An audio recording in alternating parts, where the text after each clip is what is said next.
მოკლედ, მეგობრებო, პირველ რიგში მზე გვაქვს უკვე რა თქმა უნდა მერწყულში, ჩვენი მერწყულების პერიოდია და მზე რომ მერწყულში შედის, რა თქმა უნდა ეს არის პერიოდი კრეატიულობის, მეგობრობის, რაღაცა ახალი იდეების მოფიქრების და ასე შემდეგ, ხო?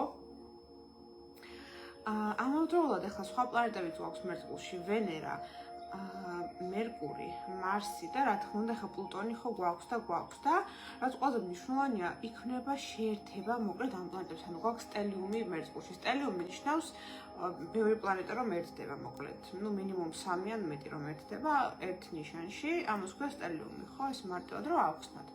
რას ნიშნავს ახლა ეს? აი მერწყულის ენერგიებია ახლა ძალიან აქტიურად და მერწყული რასთან არის კავშირში? რა თქმა უნდა, ეს არის ექსპერიმენტების სიახლეები, მაგრამ ამავდროულად მერწყულს ძალიან უყვარს სხვადასხვა სამართლიანობა და სიმართლე.